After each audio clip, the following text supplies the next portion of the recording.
Teman-teman, penikmat cerita-cerita horor di channel spesial horor, dimanapun kalian berada. Kali ini, Mimin akan membawakan kelanjutan cerita horor kain kafan di jemuran, khusus buat kalian semua yang sudah penasaran. Langsung saja, selamat menyimak kalau kalian benar-benar berani.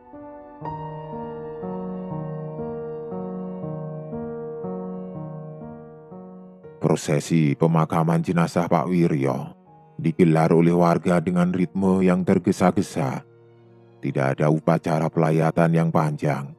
Warga ingin segelanya selesai secepat mungkin, karena atmosfer ketakutan telah mencengkram mental mereka hingga ke titik nadir.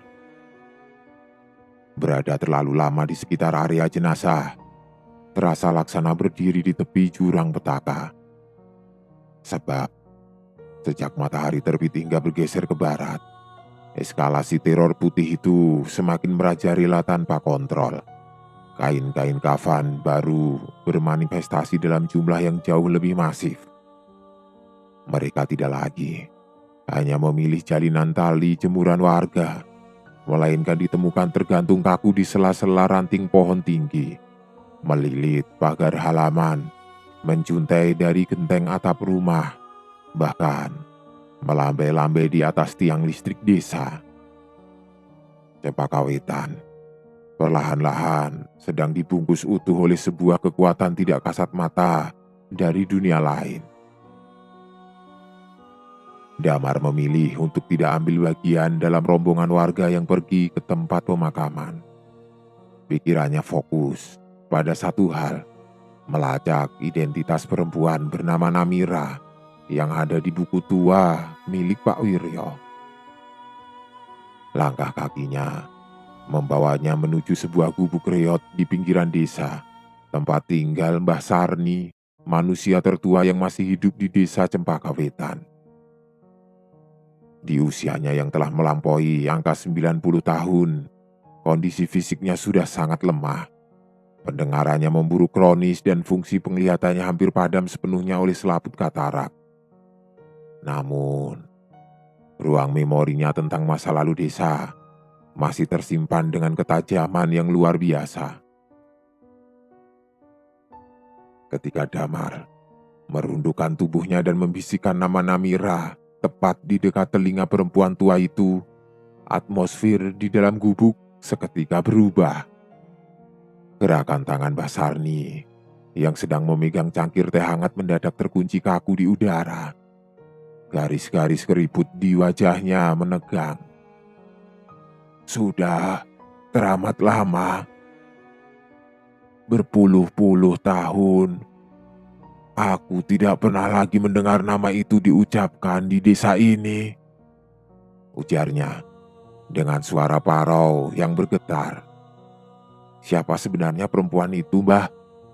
Apakah dia salah satu korban yang hanyut saat banjir besar dulu? Tanya Damar mencoba memancing informasi. Mbah Sarni terdiam dalam waktu yang cukup lama.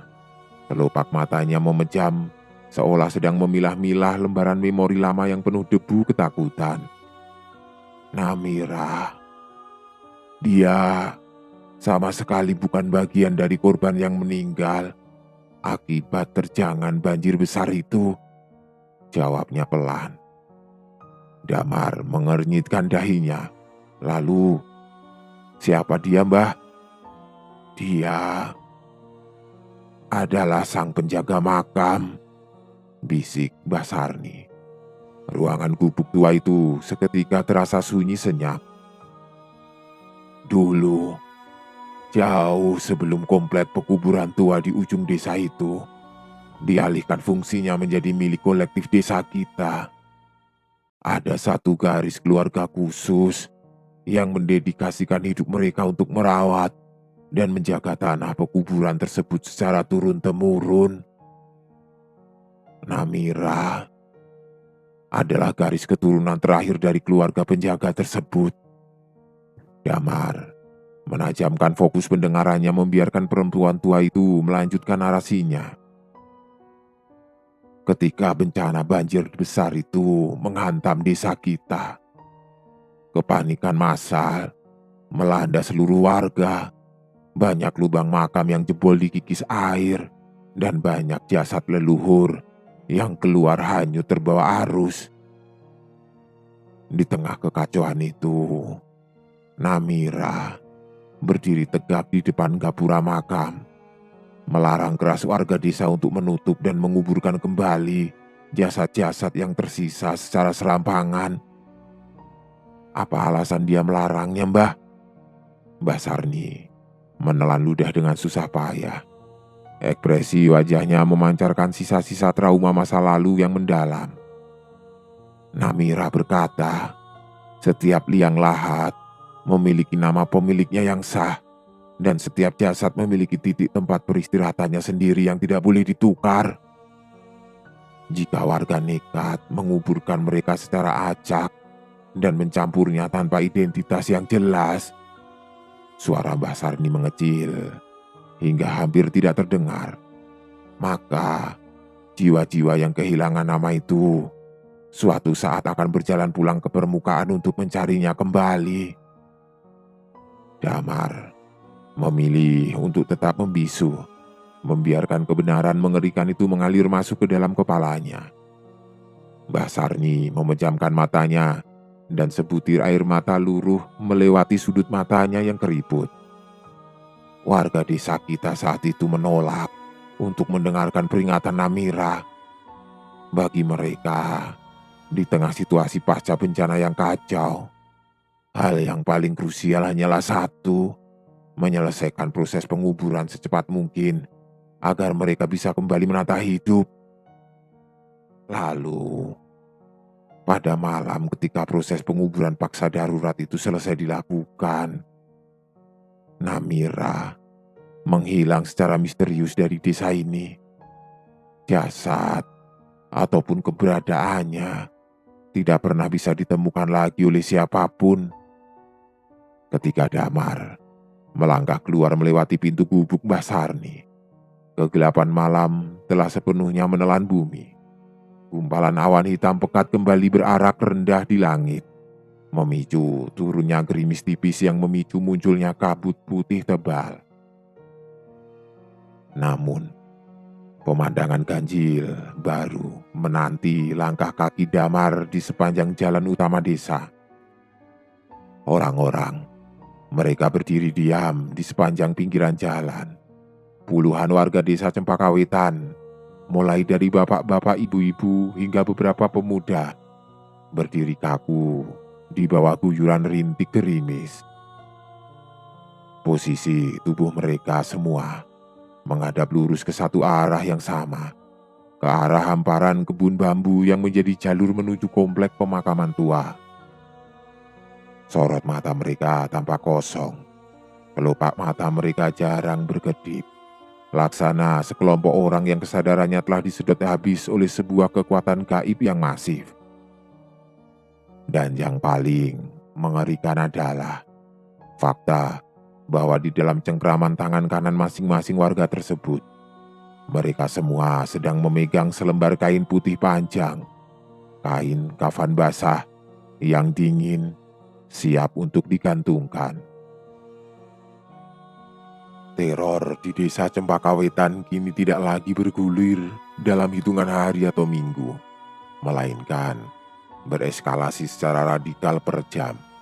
Setiap kali jarum jam dinding bergeser menjauhi angka senja, kepanikan massal semakin mencengkram erat mental manusia hidup yang tersisa. Orang-orang mulai menyadari sebuah anomali psikologis yang mengerikan.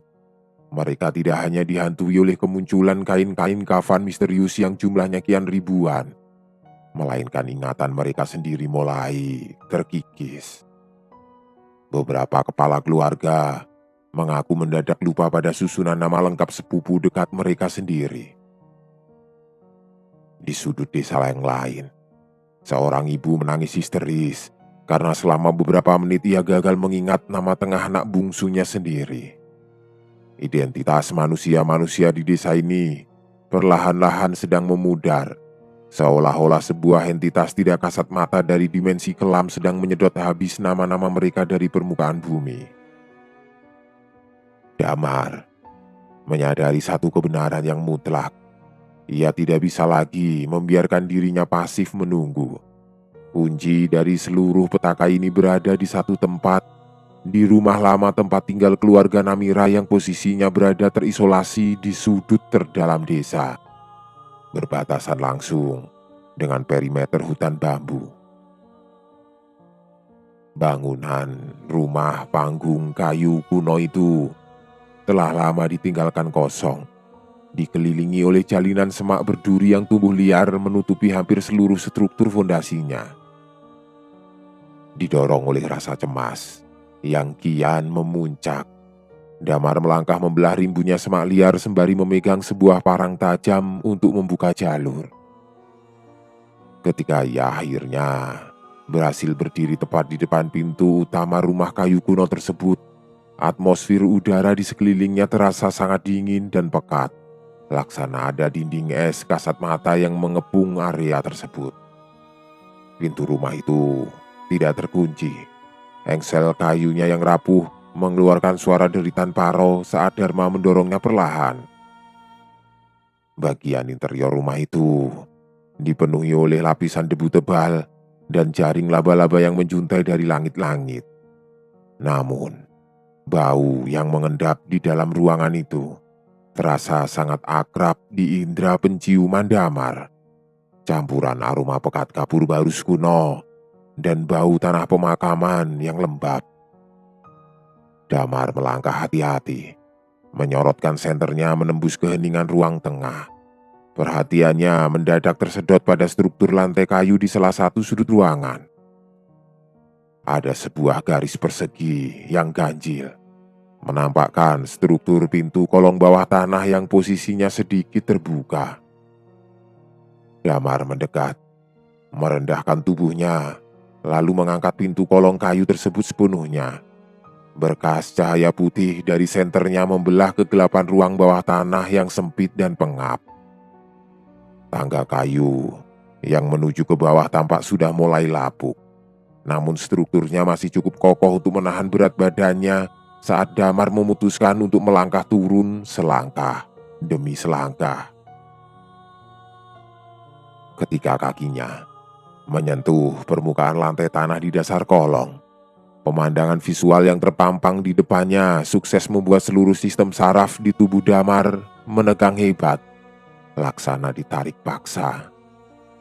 Ruang kolong bawah tanah itu dipenuhi oleh tumpukan kain putih.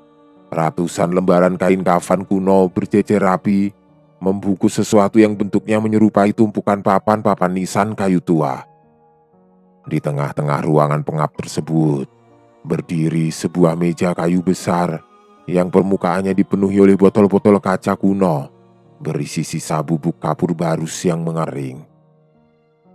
Dan tepat di bagian tengah meja terletak sebuah buku besar dengan format jilid kulit yang identik dengan buku daftar nama milik Pak Wiryo yang ia temukan sebelumnya. Damar melangkah mendekati meja. Tangannya yang gemetar membuka halaman pertama buku besar tersebut. Berbeda dengan catatan milik Pak Wiryo yang hanya berisi rentetan nama warga yang hilang, buku yang berada di tangan Damar saat ini berisi skema pemetaan liang lahat secara mendetail. Setiap nama korban banjir besar tertulis di sini, lengkap dengan catatan posisi koordinat liang makam asli tempat mereka seharusnya diistirahatkan. Namun, hal yang paling meneror kesadaran Damar adalah apa yang tertulis pada halaman-halaman terakhir buku tersebut. Terdapat deretan tulisan tangan yang guratan tintanya tampak masih baru, seolah baru saja ditulis beberapa hari yang lalu. Catatan itu tidak lagi berisi identitas masa lalu, melainkan daftar nama-nama warga desa Cempaka Wetan yang masih hidup saat ini. Nama Junaidi ada di sana. Nama Reza tercetak tebal di bawahnya. Dan tepat pada baris berikutnya, nama Damar Setiawan kembali bermanifestasi. Di samping setiap nama warga hidup tersebut terdapat coretan catatan kecil berbunyi, kain kafan dikirim menunggu nama dilepaskan. Damar menelan ludah dengan susah payah. Merasakan tenggorokannya mendadak kaku laksana semen kering. Di tengah keheningan ruang bawah tanah yang mencekam itu, sebuah kesadaran baru yang teramat mengerikan melesat masuk ke dalam pikirannya. Teror kain kafan di jemuran warga bukanlah bentuk kutukan acak tanpa arah. Ini adalah proses penagihan massal yang sistematis. Jiwa-jiwa yang dulu dikuburkan tanpa nama dan kafan yang layak, ini bangkit kembali di bawah kendali sesuatu, berjalan ke permukaan untuk merebut identitas dan nama dari manusia-manusia hidup, demi menggantikan kekosongan yang mereka rasakan di dalam kegelapan tanah makam. Tiba-tiba, suara deritan engsel pintu kolong di atas kepalanya berbunyi kasar. Damar tersentak, mematikan senternya dalam sekon yang sama, membiarkan dirinya tenggelam dalam kegelapan mutlak ruang bawah tanah yang pengap. Di tengah kesunyian yang mencekam itu, dari arah tangga kayu di atasnya, terdengar suara gesekan kain yang lambat dan ritmis, merayap turun, selangkah demi selangkah menuju ke titik tempat Damar berdiri diam menahan nafas. Serak, serak, serak. Suara seretan kain di tangga kayu kolong bawah tanah itu mendadak berhenti tepat ketika posisi entitas misterius tersebut berada beberapa senti di atas kepala Damar. Detik-detik berikutnya terasa berjalan laksana siksaan abadi bagi Damar. Ia membeku di dalam kegelapan mutlak, menahan nafasnya hingga dadanya terasa sesak berdenyut nyeri. Tangannya yang mencengkram senter besar terus bergetar hebat. Bau kapur barus yang menguar dari arah tangga kini begitu pekat dan tebal hingga memberikan ilusi visual seolah-olah udara di sekelilingnya telah bertransformasi menjadi cairan bening yang mencekik paru-parunya. Namun, alih-alih sebuah serangan fisik bermanifestasi, suara derit langkah kaki baru terdengar tergesa-gesa masuk dari arah lantai atas rumah kayu kuno tersebut. "Damar, kamu ada di dalam?" Sebuah teriakan Paro memotong keheningan malam yang pekat. Suara itu milik Reza. Mendengar gema suara manusia hidup, entitas misterius yang berada di tangga kayu kolong bawah tanah mendadak bergerak mundur dengan kecepatan yang tidak masuk akal. Suara gesekan kainnya melesat naik ke atas, menghilang, menyelinap di antara celah-celah papan kayu lantai teras belakang gubuk dalam hitungan detik.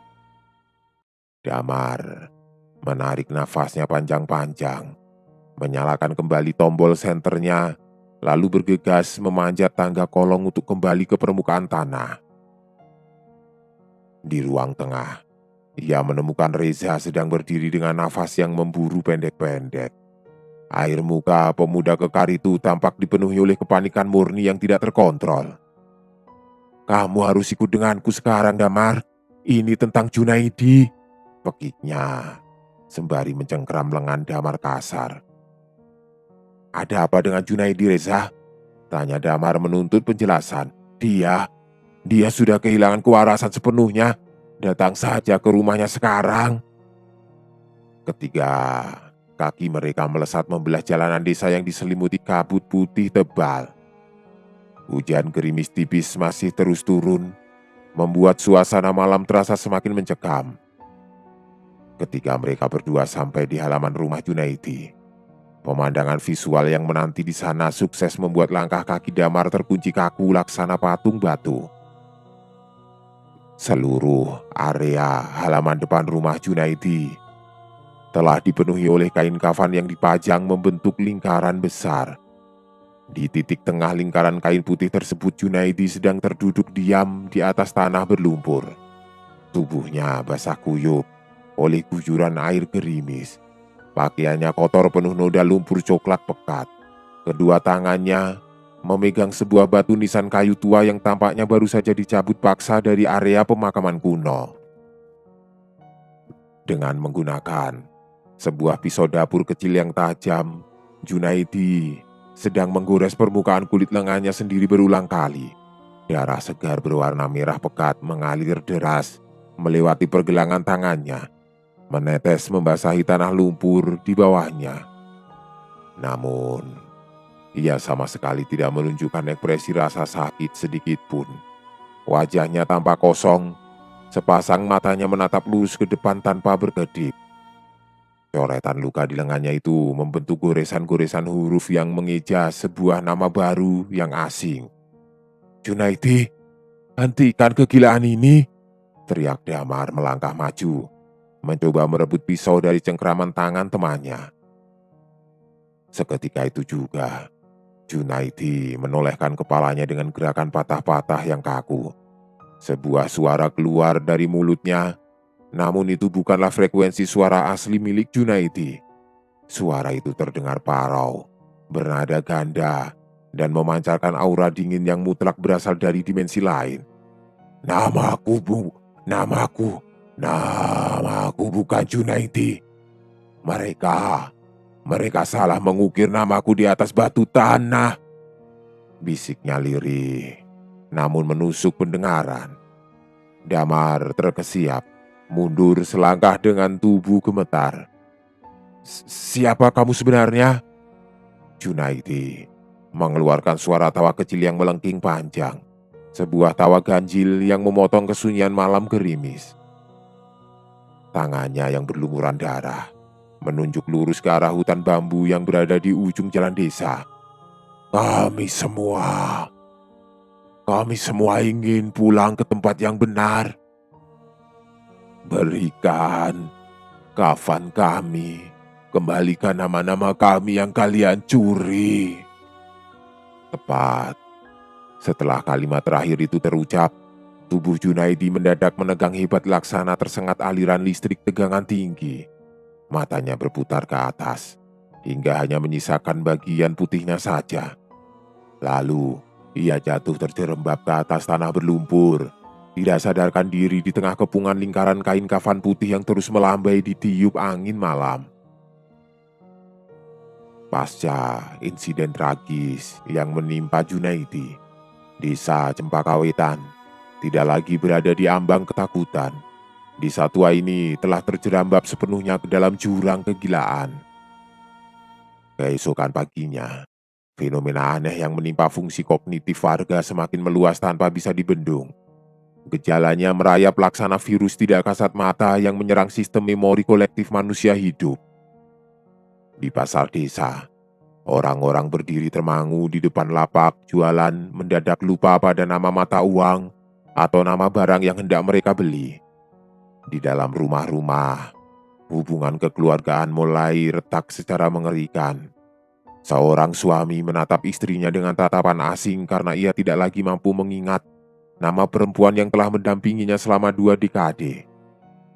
Nama-nama manusia di desa ini sedang dihapus secara sistematis dari realitas bumi. Damar duduk sendirian di dalam ruang tamunya dengan kepala yang terasa berdenyut nyeri laksana dihantam gada besi. Di atas meja di hadapannya terletak buku besar skema pemetaan makam milik keluarga Namira yang ia bawa dari ruang kolong bawah tanah kemarin malam. Ia mencoba memfokuskan pikirannya, membaca kembali detail demi detail koordinat makam kuno tersebut, mencari sebuah celah logis untuk menghentikan kutukan masal ini sebelum kesadarannya sendiri ikut terhapus. Namun, ketika ia mencoba mengingat nama lengkap mendiang ibunya sendiri, sebuah hantaman rasa panik yang dahsyat mendadak mencengkeram dadanya. Kosong. Ruang memorinya tentang identitas sang ibu mendadak berubah menjadi selembar kertas putih bersih tanpa coretan tinta sedikit pun. Damar mencengkeram rambut kepalanya dengan kedua tangan, mencoba memaksakan otaknya bekerja, memanggil kembali bayangan wajah dan gema suara sang ibu. Wajah itu ada di dalam kepalanya, namun label namanya telah lenyap menguap ke udara, Tidak, jangan sekarang. Kumohon jangan hapus ingatanku, bisik Damar histeris pada kesunyian ruangan. Malam kembali turun, dengan membawa kabut putih tebal yang bergulung rendah menyelimuti seluruh sudut pemukiman.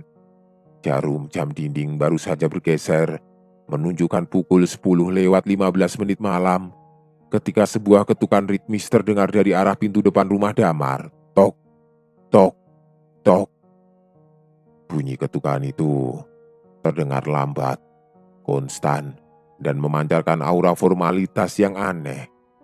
Damar bangkit berdiri dari kursinya, melangkah perlahan mendekati daun pintu kayu sembari memegang parang tajamnya dengan cengkraman erat.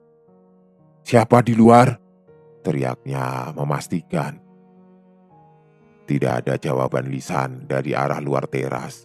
Damar memutar kunci pintu dengan gerakan cepat lalu menarik daun pintunya terbuka lebar. Di atas lantai teras rumahnya berdiri Reza. Namun kondisi fisik pemuda bertubuh kekar itu kini tampak telah berubah secara radikal. Sepasang matanya menatap lurus ke depan dengan sorot kosong yang mutlak, tanpa memancarkan kilatan kesadaran manusia hidup. Kedua tangannya terjulur kaku ke depan, menopang selembar kain putih panjang, kain kafan basah yang dingin yang permukaannya dipenuhi sisa noda tanah pekat kuburan. "Reza, apa yang terjadi padamu?" tanya Damar. Suaranya bergetar cemas. Reza tidak merespon panggilan Damar. Bibirnya yang pucat bergerak lambat, memproduksi rentetan kalimat pendek dengan nada suara yang monoton laksana mesin kayu kuno. "Ambil kain kafanmu, Damar. Waktunya telah tiba untuk menyerahkan namamu kepada mereka yang berada di bawah tanah." Damar melangkah mundur 2 langkah, dipenuhi rasa ngeri yang mendalam melihat kondisi sahabatnya. "Reza, sadarlah. Jangan biarkan entitas itu mengendalikan pikiranmu," teriaknya, mencoba mengguncang bahu kekar tersebut. Namun, Reza tetap bergeming laksana patung batu. Ia melangkah maju 1 langkah melewati ambang pintu rumah Damar, menyorongkan lembaran kain putih itu lebih dekat ke arah wajah Damar. Bau kapur barus kuno seketika menguar masif dari serat kainnya, memenuhi seisi ruang tamu. Dan pada detik itulah, dari arah kegelapan jalanan desa di belakang tubuh Reza, Damar melihat pemandangan horor yang sesungguhnya. Belasan warga desa lainnya sedang berjalan beriringan melintasi kabut tebal, bergerak perlahan menuju ke arah rumahnya dengan posisi tangan yang sama-sama terjulur kaku, menenteng lembaran kain kafan putih yang siap dibungkus. Desa Cempaka Wetan telah mati dalam arti yang sesungguhnya. Tidak ada lagi hukum sosial yang berlaku. Tidak ada lagi interaksi antar manusia hidup yang normal. Seluruh sudut pemukiman telah berubah fungsi menjadi sebuah panggung sandiwara gaib raksasa. Tempat di mana manusia-manusia yang kehilangan identitasnya berjalan tanpa arah, laksana zombie di bawah perintah tidak kasat mata dari dimensi kelam. Rintik gerimis tipis yang turun tanpa henti selama berhari-hari membuat tanah desa berubah menjadi kubangan lumpur hitam pekat yang dingin. Damar menyadari bahwa satu-satunya cara untuk mengakhiri kegilaan massal ini adalah dengan membawa buku besar skema pemetaan makam milik keluarga Namira langsung ke epicentrum seluruh kutukan. Komplek pemakaman kuno di ujung desa. Ia menyelipkan buku tua itu ke dalam jaket tebalnya, memegang lampu senter besar dengan tangan kanan, dan mulai melangkah membelah kabut putih tebal malam itu. Jalur menuju pemakaman tua terasa jauh lebih panjang dan menyiksa dibandingkan biasanya. Vegetasi pohon bambu di sisi kiri dan kanan terus bergerak bergesek kasar ditiup angin malam, menciptakan gelombang suara parau yang terdengar laksana suara jeritan ratusan orang yang sedang disiksa di dalam liang lahat. Kabut putih yang menggantung rendah membatasi jarak pandang matanya hingga hanya berkisar 1 meter ke depan, memaksa Damar untuk berjalan ekstra hati-hati agar tidak terperosok ke dalam selokan berlumpur. Ketika melangkah melewati gerbang gapura pemakaman kuno yang terbuat dari susunan batu hitam tua, atmosfer udara dingin yang ekstrim langsung menyergap seluruh permukaan kulit Damar. Udara di dalam komplek pekuburan terasa sangat tebal, pengap oleh aroma campuran kapur barus kuno dan bau pembusukan tanah yang pekat. Di sana, di tengah-tengah hamparan ratusan batu nisan tua yang posisinya miring, sesosok perempuan sedang berdiri kaku. Perempuan itu mengenakan selembar kebaya kain tua berwarna gelap yang strukturnya telah pudar dan robek di beberapa bagian. Rambut hitamnya yang panjang terurai kusut menutupi sebagian besar permukaan wajah dan bahunya. Ia berdiri diam, membelakangi posisi Damar, tepat di titik tengah area makam massal tempat para korban bencana banjir besar dulu dikuburkan seadanya secara paksa oleh warga desa. Damar menghentikan langkah kakinya pada jarak sekitar 5 meter dari posisi perempuan tersebut. Jantungnya berdegup kencang memukul dinding dada. Kamu adalah Namira?" tanya Damar dengan suara yang bergetar menahan luapan adrenalin. Sesosok perempuan itu perlahan memutar posisi tubuhnya, membalikkan wajahnya menatap lurus ke arah sorot cahaya senter Damar. Seketika itu juga, Damar merasakan lutut kakinya lemas, laksana kehilangan seluruh otot penopang. Wajah perempuan itu tampak sangat pucat, dengan kulit yang kering menempel ketat pada struktur tulang tengkoraknya. Sepasang matanya tidak memiliki bola mata hitam, melainkan 2 lubang kosong yang gelap dan dalam, yang memancarkan aura kesedihan dan kemarahan murni dari dunia lain. Namun, aspek yang paling mengguncang kewarasan Damar bukanlah visualisasi wajah mengerikan tersebut, melainkan adanya sebuah ikatan batin yang mendadak bermanifestasi secara gaib di dalam dadanya saat matanya menatap lubang mata kosong perempuan itu. Sebuah gelombang memori lama yang terkunci rapat di dasar otaknya mendadak jebol terbuka. "Ibu?" Kalimat itu lolos begitu saja dari bibir Damar memotong kesunyian makam tua. Perempuan bernama Namira itu tidak memproduksi gelombang suara lisan dari mulutnya. Namun sebuah gema suara yang teramat lembut sekaligus syarat akan rasa perih mendadak bergaung langsung di dalam pusat pikiran Damar, memotong seluruh kesadarannya, hidupnya. Kamu akhirnya datang kembali padaku, anakku, membawa nama-nama mereka yang hilang di kegelapan tanah." Bersamaan dengan bergulirnya gema suara gaib Namira di dalam kepalanya, kesadaran realitas Damar mendadak tersedot runtuh ke dalam sebuah pusaran visi kilas balik masa lalu yang teramat nyata. Dunia di sekelilingnya berputar cepat, menghapus visualisasi komplek pemakaman kuno malam itu dan menggantinya dengan pemandangan desa Cempakawetan pada 30 tahun yang lalu. Hari itu, langit tampak hitam pekat laksana ditumpangi jutaan ton air. Banjir besar yang legendaris itu sedang berada pada titik puncaknya yang paling destruktif. Gelombang air bah berwarna coklat pekat bercampur lumpur batu meluncur deras dari arah perbukitan, menjebol pembatas tanggul desa dan mengikis habis area bukit pemakaman lama. Damar menyaksikan dengan mata kepalanya sendiri bagaimana liang-liang lahat tua terbuka paksa dikunyah arus air. Jasad-jasad manusia dan tengkorak leluhur keluar berhamburan, hanyut terbawa pusaran air yang menggila menuju ke segala arah. Ketika bencana air itu akhirnya mereda menyisakan hamparan lumpur setinggi lutut, Kepanikan massal melanda seluruh penghuni desa yang tersisa. Di tengah situasi pasca bencana yang kacau dan berbau busuk tersebut, sekelompok orang-orang tua desa termasuk Pak Wiryo Muda dan Pak Lurah terdahulu berkumpul di depan gerbang makam dengan raut wajah kusut penuh rasa takut.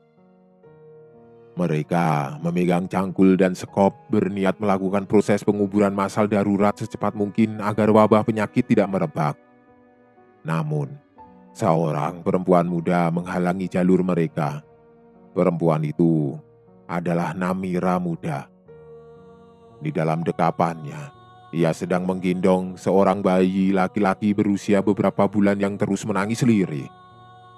Bayi itu adalah Damar di masa paruh awal kehidupannya. "Jangan lakukan itu.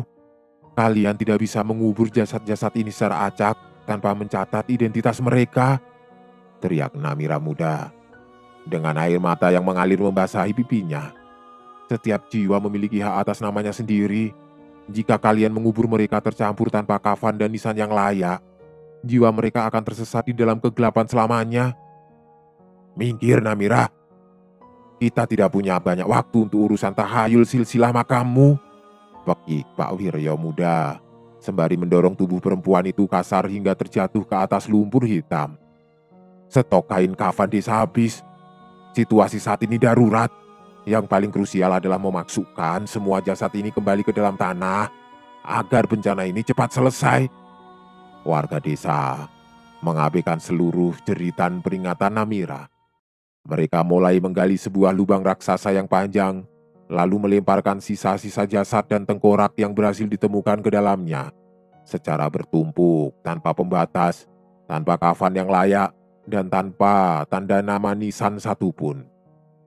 Proses penguburan massal yang kelam itu dilakukan dengan ritme yang brutal dan tergesa-gesa.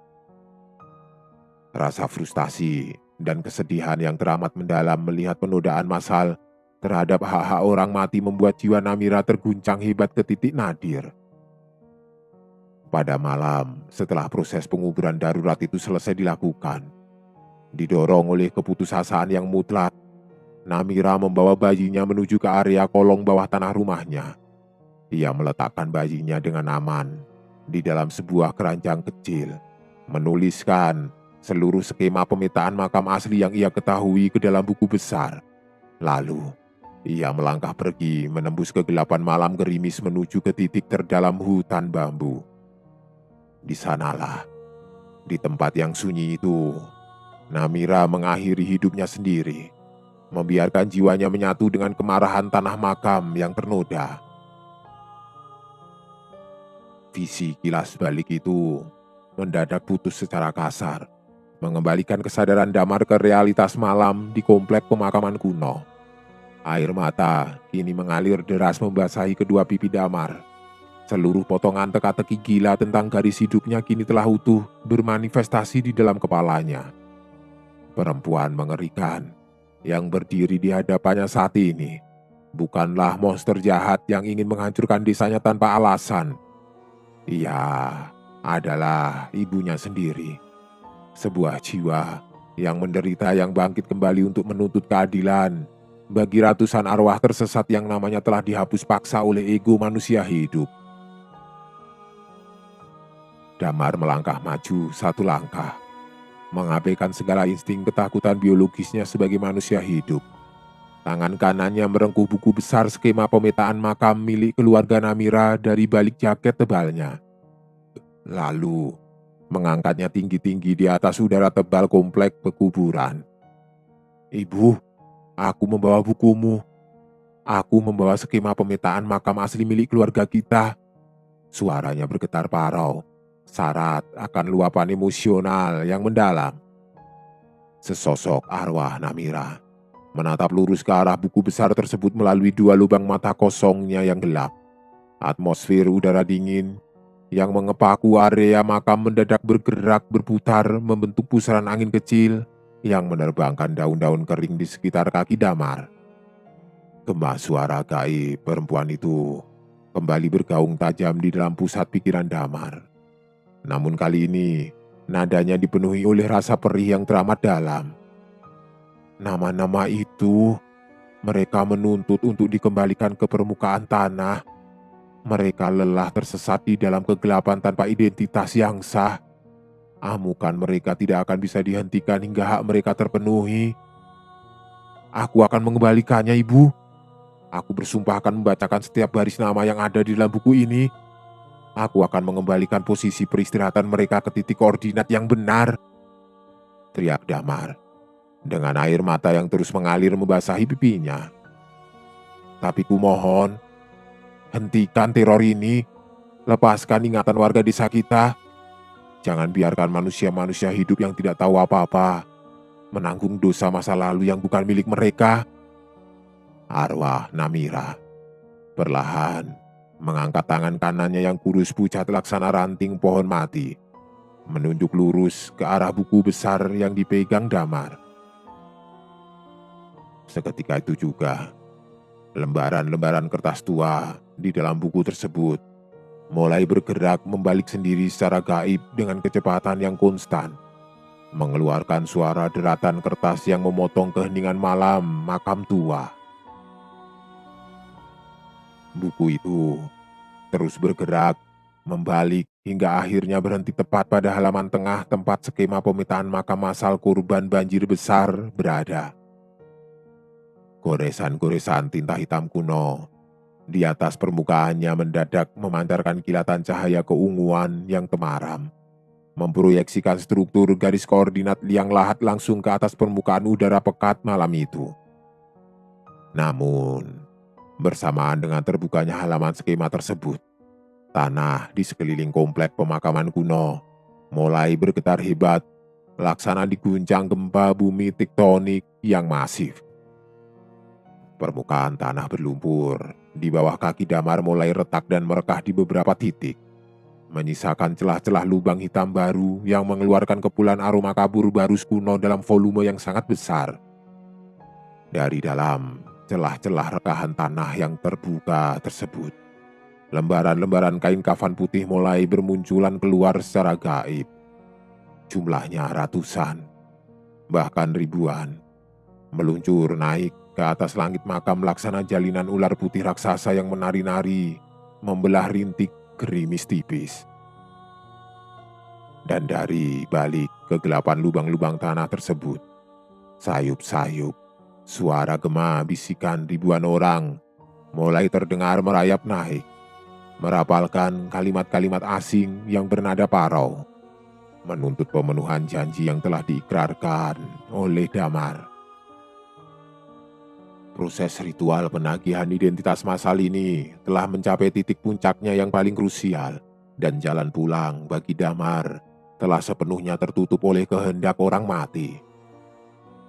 Di tengah guncangan tanah pemakaman kuno yang semakin menggila, Damar merasakan sebuah gelombang kekuatan gaib yang masif mulai mengikat seluruh pergerakan fisiknya.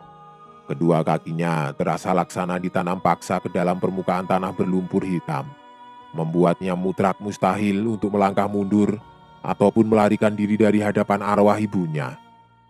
Buku besar di tangannya terus memancarkan cahaya keunguan yang kian terang, menerangi visualisasi wajah arwah Namira yang kini berada sangat dekat di depan permukaan wajahnya. Meskipun sepasang mata perempuan itu hanyalah dua lubang kosong yang gelap, Damar kini tidak lagi merasakan sisa rasa takut. Ikatan batin antara ibu dan anak yang sempat terputus selama 3 dekade ini kini telah tersambung utuh, melampaui sekat dimensi kehidupan dan kematian. Ia bisa merasakan dengan jelas setiap tetes rasa sakit, kesepian, dan beban tanggung jawab yang dipikul oleh jiwa ibunya selama berpuluh-puluh tahun menyendiri di dalam kegelapan hutan bambu. "Ibu, maafkan aku karena telah meninggalkanmu sendirian di tempat sunyi ini selama ini," bisik Damar dengan nada suara yang bergetar penuh penyesalan. Lubang mata kosong arwah Namira tampak bergetar lembat, dan sebaris cairan bening yang menyerupai air mata darah mulai mengalir melewati pipinya yang pucat kering. Gema suaranya kembali bergaung di dalam kepala Damar, Namun kali ini nadanya tidak lagi memancarkan kemarahan murni, melainkan sebuah kombinasi rasa rindu yang teramat perih dan keputusasaan yang mendalam. Kamu adalah bagian dari darahku, anakku. Satu-satunya saksi hidup yang tersisa dari garis keluarga penjaga makam ini. Perjanjian tanah ini menuntut sebuah akhir yang mutlak. Sesuatu harus dikorbankan agar jiwa-jiwa tersesat ini bisa kembali tertidur dengan damai di dalam pelukan bumi. Damar menundukkan wajahnya, menatap permukaan halaman buku besar yang bercahaya di tangannya. Di sana, pada baris daftar nama-nama warga hidup, namanya sendiri, Damar Setiawan, kini tampak memancarkan kilatan cahaya merah pekat yang berdenyut ritmis laksana detak jantung manusia. Ia menyadari dengan tingkat kejelasan yang mutlak apa arti dari simbolisasi visual tersebut. Kutukan massal yang melanda desa Cempakawetan tidak akan pernah bisa diangkat dengan sekedar pembacaan daftar nama-nama kuno. Tanah pemakaman kuno yang ternoda menuntut sebuah kompensasi nyata. Sebuah identitas manusia hidup yang sah harus dilepaskan dan ditukarkan secara sukarela demi membiarkan ratusan arwah yang kehilangan nama bisa menumpang pulang ke dalam kedamaian akhir. Jika itu adalah harga yang harus dibayar untuk menebus dosa masa lalu desa ini dan untuk mengembalikan kedamaian jiwamu, Ibu. Damar menjeda kalimatnya, menarik nafasnya dalam-dalam sembari menatap lurus ke dalam lubang mata kosong sang ibu. Maka aku bersedia memberikan namaku.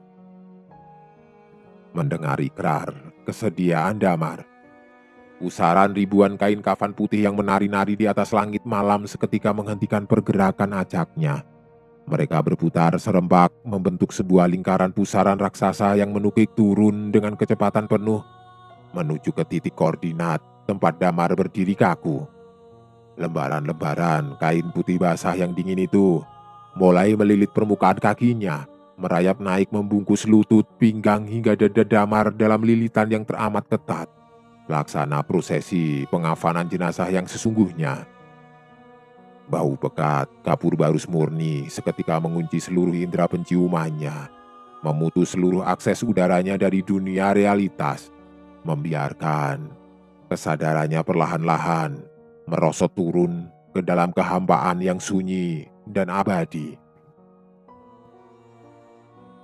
Lilitan ribuan kain kafan putih di tubuh Damar kini telah mencapai batas perimeter lehernya, mencengkram kulitnya dengan sensasi dingin es yang mematikan rasa. Setiap kali hela nafas pendek lolos dari paru-parunya, serat-serat kain putih itu akan bergeser mengencang secara otomatis, memutus sisa sirkulasi oksigennya dari dunia manusia hidup. Buku besar skema pemetaan makam yang sedari tadi dipegangnya kini telah jatuh terlepas dari cengkraman tangannya. Terbaring terbuka di atas permukaan tanah berlumpur di antara retakan-retakan lubang makam kuno. Namun, anehnya, seiring dengan semakin dekatnya prosesi penutupan, kesadarannya, rasa sakit fisik yang dirasakan Damar mendadak sirna sepenuhnya. Pikirannya bertransformasi menjadi teramat jernih laksana permukaan danau kaca yang sunyi. Di dalam pusat kesadarannya yang kian meredup, ia mulai melakukan proses pelepasan identitasnya sendiri secara sadar. Satu persatu, rentetan huruf yang menyusun nama lengkapnya mulai terhapus dari lembaran memorinya sendiri. Huruf D hilang, huruf A menguap, huruf M runtuh.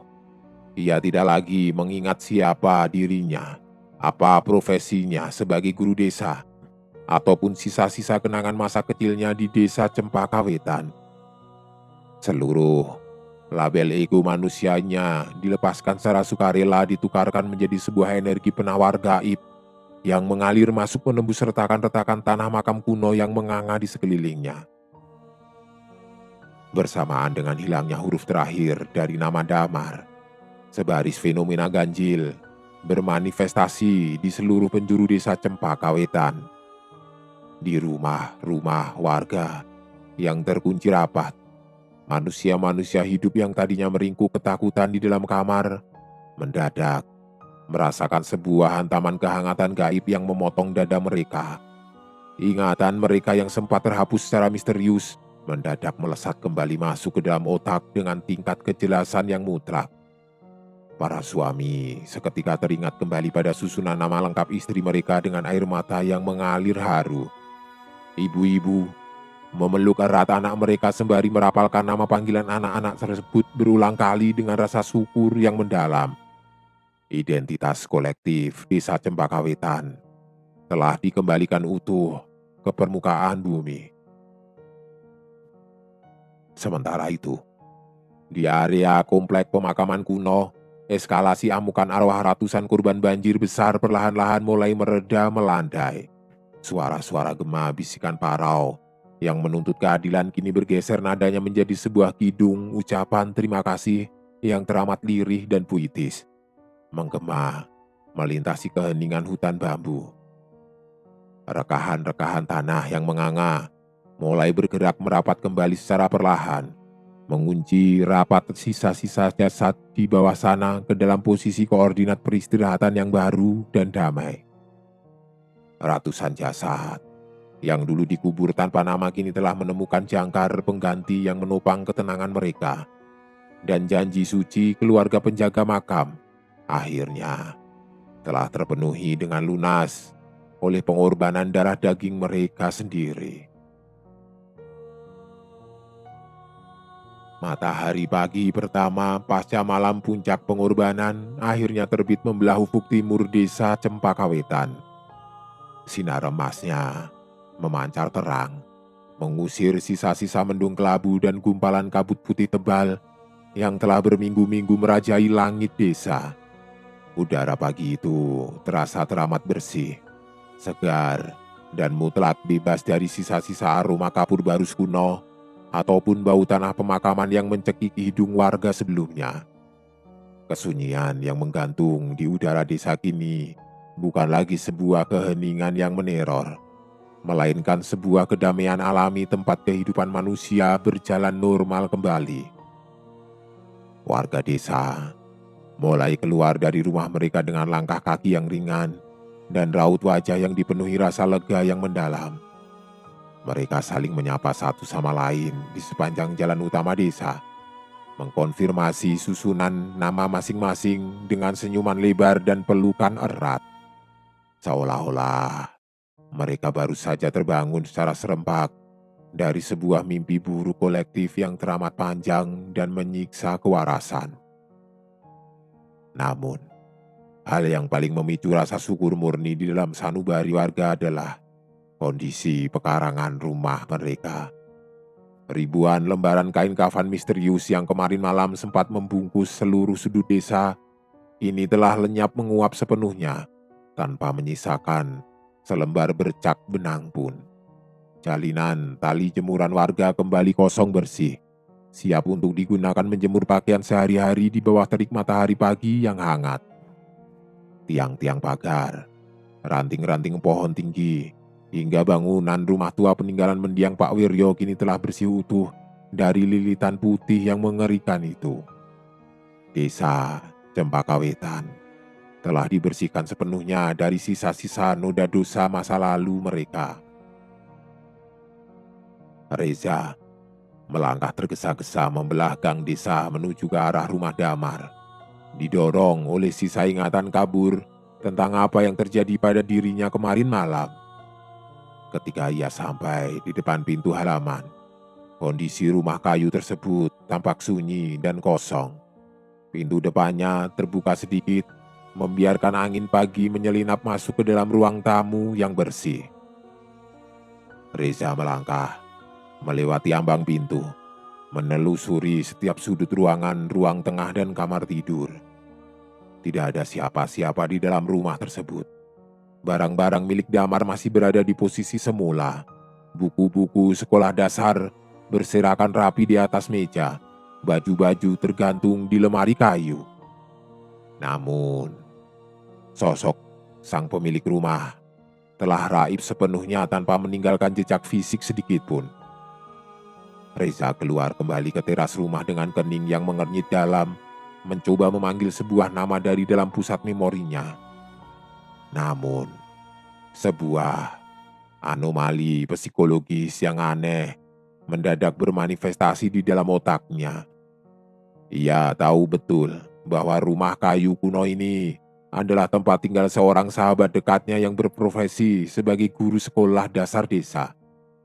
Ia ingat betul bagaimana detail bentuk wajah sahabatnya tersebut, gemas suaranya saat berbicara, hingga warna jaket tebal yang sering digunakannya.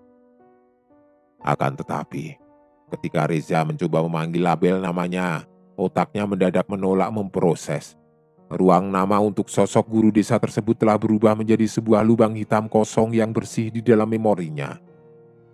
Ia telah kehilangan nama sahabatnya sendiri. Dan ketika ia mencoba bertanya kepada warga desa lain yang melintas di depan halaman, jawaban yang diterimanya selalu sama. Mereka semua mengingat eksistensi sang guru yang ramah, namun tidak satu pun jiwa di desa Cempakawetan yang kini mampu mengingat kembali siapa nama lengkap pria yang dulu tinggal di rumah kayu tersebut.